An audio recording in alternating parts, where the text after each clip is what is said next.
Welcome to the Deep Dive. We're your shortcut to getting informed fast. Today, we're jumping into James Clear's Atomic Habits. We got a great summary here. We're going to pull out the really powerful stuff. Our mission, really, is to unpack how these tiny, consistent changes can genuinely lead to, well, pretty remarkable results in your life. And the hook, the thing that really grabs you right away, is this idea of improving by just 1% a day. Sounds tiny, right?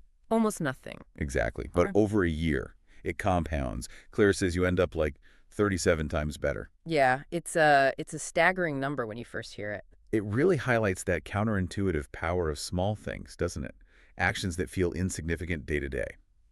Okay, so let's unpack that a bit more. This 1% rule. It sounds great, almost. Maybe too simple. Well, it is simple in concept, but tricky in practice. Right. Like that small shift, how could it lead to something so big? For someone listening, what's the toughest bit about sticking with that 1% when you feel like nothing's happening? Yeah, you nailed it. That's the core challenge. It feels totally counterintuitive at the start. You do 1% better today, you don't feel different tomorrow. Not really. No immediate feedback. Exactly. It's like he compares it to compound interest, right? Tiny deposits don't look like much at first, but over time they don't just add up, they multiply. That's the power. So the hard part is trust. Trusting the process even when you don't see the results yet. Precisely. Persisting through that initial phase where it feels like you're spinning your wheels, Clear's whole point is that success isn't about these huge leaps. It's about those consistent, marginal gains. Day after day, you got to trust the system is working even when the scoreboard hasn't changed much. That makes a lot of sense. Trust the process. Okay, so we've got the tiny gains compounding. But you mentioned system. This seems key. Clear makes this big distinction, doesn't he, between focusing on goals and focusing on systems. Oh, absolutely. This is a really interesting pivot in thinking for a lot of people. Most of us, we're very goal-oriented. Lose X pounds, run Y miles, finish a Z project. Goals are the finish line. Right, the outcome. The outcome, yeah. But Clear argues that real sustainable change comes from the system, the daily habits, the routines. That's the engine. So goals are maybe like the destination on a map, but the system is the car and the road you take every day. That's a great way to put it, yeah. Goals tell you where to go. Systems are how you get there reliably. If you only focus on the goal, you're kind of always living in the future and maybe feeling like a failure until you hit it.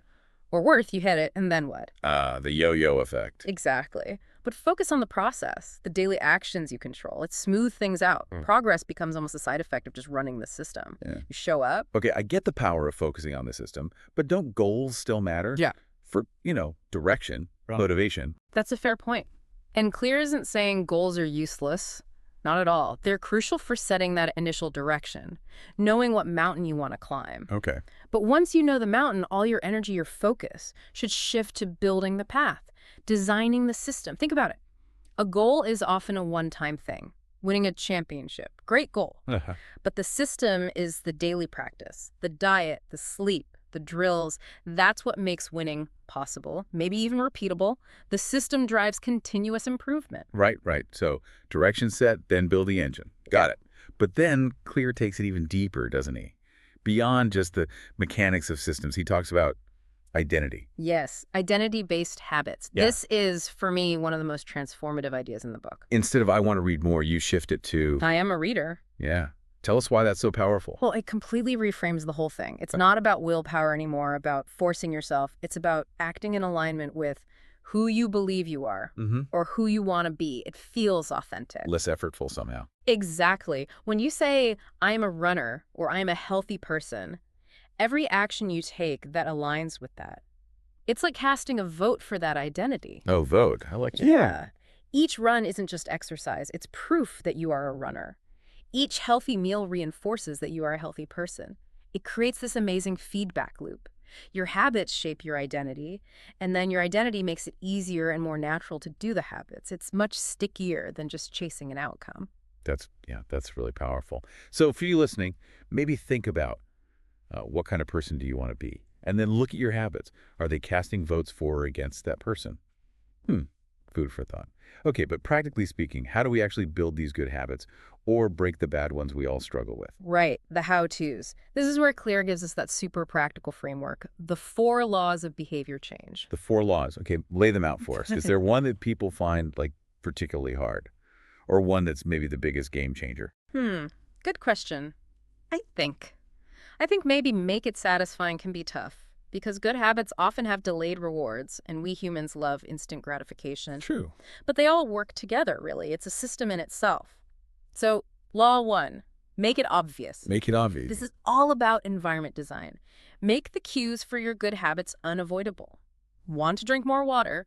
Put the bottle right there on your desk. Simple, visible. Takes the thinking out of it. Law two, make it attractive. Okay. Tie the habit you want to do with something you like to do, like only listen to your favorite podcast while you're exercising. Temptation bundling, he calls it. Pairing. Got it. Makes you look forward to it. Law three, make it easy. This sounds important. Crucial. Reduce friction. The easier it is to start, the more likely you'll do it. Start ridiculously small. 1 push-up, read 1 page, 2-minute rule. Just show up. Just show up. Build the momentum first, optimize later. And law 4, make it satisfying. The tricky one. Yeah. Find a way to feel immediate success. Track your habit, give yourself a little reward, acknowledge the win. You need that dopamine hit to reinforce the loop. Make it feel good now. Obvious, attractive, easy, satisfying. Okay, that's a clear roadmap for building good ones. And then, I love this part, he just flips it, right? To break bad habits. He does. It's elegant, really. Just invert the laws. So make the bad habit invisible, unattractive, difficult, and unsatisfying. Exactly. Hide the cues, focus on the downsides, add friction, make it immediately painful or annoying in some way. But for those really stubborn bad habits, the ones that feel deeply wired, is just, say, making it invisible or difficult always enough? Or is there more to it? That's a really insightful question. For the deep ones, it's often a combo platter. You absolutely need to attack the environment using these inverse laws. Make it harder to slip up, hide the cookies, delete the apps, whatever it takes. But you probably also need that internal shift, that identity piece we talked about. I'm not a smoker is more powerful long-term than just making cigarettes hard to get.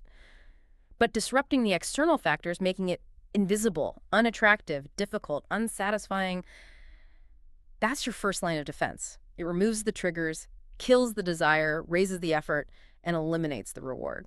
Makes it way harder for the bad habit to survive. Yeah, it gives you levers to pull, practical things you can actually do. Yeah. Okay, something else that really resonated with me, probably because I've felt it, is this idea of the plateau of latent potential. Ah, yes. Crucial concept. Clear talks about that period where you're putting in the work, you're being consistent, but nothing seems to be happening. No visible result. That's the valley of disappointment. Exactly. It feels like you're just stuck, and that's usually where people give up. I know I've felt that frustration. How do you keep going through that valley? It's so common, that feeling. And the key insight, the thing to hold on to, is that the work is working. It's just latent, hidden. Think of it like an ice cube. You raise the temperature from 25 degrees to 26, 27, up to 31. Nothing looks different. Still ice. Still ice. But are those degrees wasted effort? No, they're essential. Then you hit 32 degrees, and boom, melting starts. The breakthrough point. Exactly. The plateau is where you're building potential, storing energy, accumulating those 1% gains below the surface. You might not see it yet, but it's happening. So how do you get through? You trust the system. You focus on showing up, on executing the process, not on watching the scoreboard every second. Consistency through that plateau is everything. Believe the breakthrough is coming. Fall in love with the process, not just the outcome. That's it. The motivation comes from faith in your system, not waiting for external validation that might be delayed. Okay, fantastic. So let's try and wrap this up. If we had to boil down this whole deep dive into atomic habits, what's the absolute core message you want people to take away? For me, the final takeaway is really this. Your habits are fundamentally who you are or who you become. Those small daily actions seem minor, but they are the absolute bedrock of long-term growth and getting those big results. And the core idea driving it all. You don't actually need superhuman motivation or willpower. What you need is a system that works for you, one you can trust even, especially when you can't see the finish line yet. Right. It's not about waiting for inspiration. It's about building the structure. Those tiny, consistent actions, day in, day out, they define you. And having that well-designed system is way more reliable than just hoping you feel motivated tomorrow. It really puts the power back in your hands, doesn't it? To shape who you become, one habit at a time. It really does. Which leads to, maybe, a final thought for you to consider. If the goal isn't the main thing, and the system is key, what's one single, tiny, satisfying habit you could make obvious and easy, like right now, today? One small action that would be a vote for the person you want to become.